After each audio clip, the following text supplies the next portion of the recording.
एक गांव में एक सेठ और सेठानी रहते थे। उनके एक पुत्र और एक पुत्री थी। पुत्री का नाम दोधाबाई था।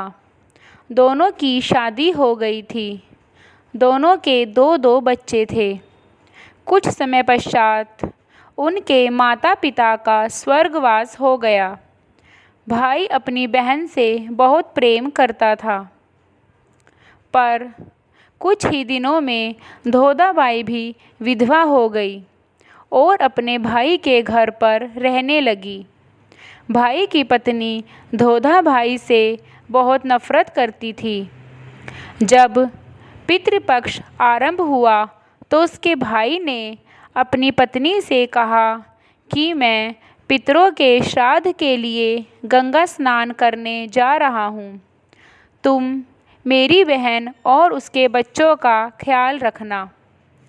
जैसे ही वह गया तो उसकी पत्नी ने दोधाबाई और उसके बच्चों को घर से बाहर निकाल दिया और खेत में बनी एक छोटी सी झोपड़ी में रहने को कहा। अब दोधाबाई अपने बच्चों को लेकर झोपड़ी में रहने लगी थी।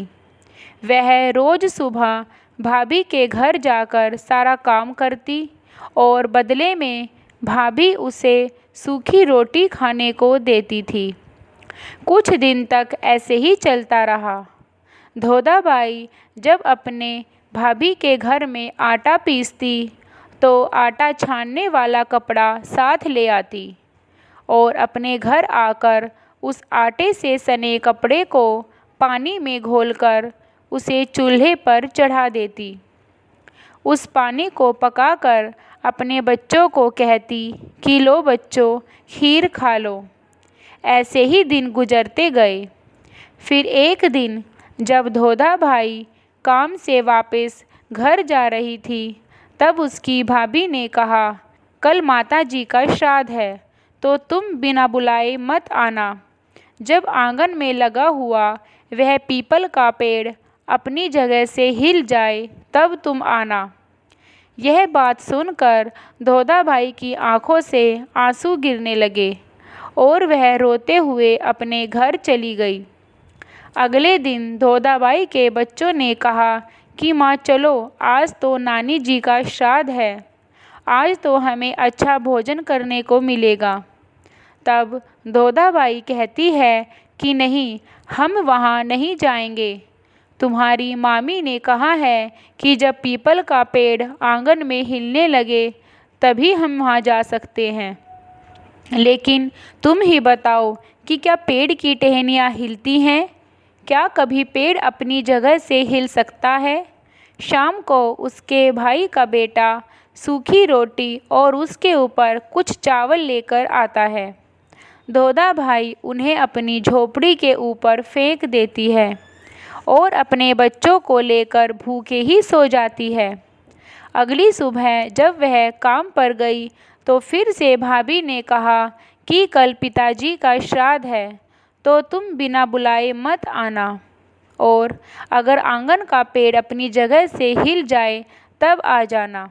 यह सुनकर दोधाबाई वापस अपने घर की ओर चली जाती है। शाम को उसके भाई का बेटा 2 सूखी रोटी और चावल लेकर दोधाबाई के पास जाता है और उन्हें भोजन देता है। तभी दोधाबाई उसके हाथ का लाया हुआ खाना झोपड़ी की छत पर फेंक देती है और रोते हुए आंखें बंद करके गंगा मैया से प्रार्थना करती है और कहती है कि हे गंगा मैया, मेरे भाई की रक्षा करना, वही हमारी रक्षा करेगा, और अपने बच्चों को भूखे ही लेकर सो जाती है। पितृपक्ष के 16 दिन समाप्त हो चुके थे और उसका भाई वापस अपने घर आता है। जैसे ही घर पहुंचता है वह देखता है कि आंगन में कीचड़ ही कीचड़ हो रखा है, तो वह अपनी पत्नी को आवाज़ लगाता है। पत्नी बाहर आके देखकर कहती है कि मैंने तुम्हारी बहन के कच्चे दूध से पाँव धोए हैं। तुम्हारे ना होने पर भी मैंने उन्हें अच्छा भोजन कराया था और उनका पूरा ख्याल रखा था।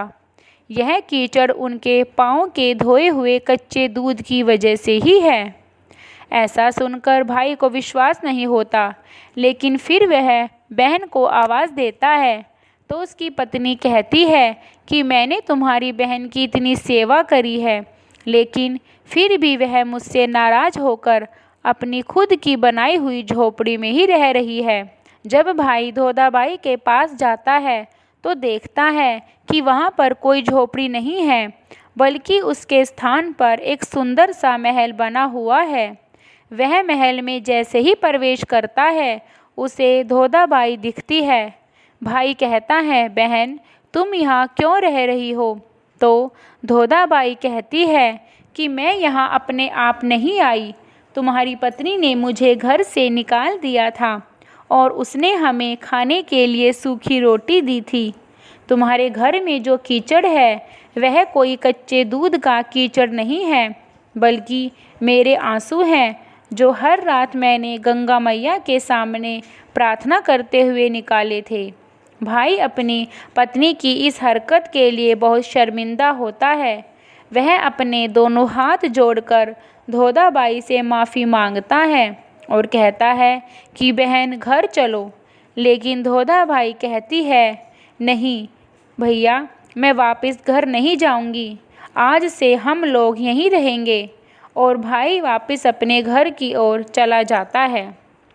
आपको हमारी कहानी पसंद आई हो तो मेरे चैनल को लाइक और सब्सक्राइब ज़रूर करें। धन्यवाद।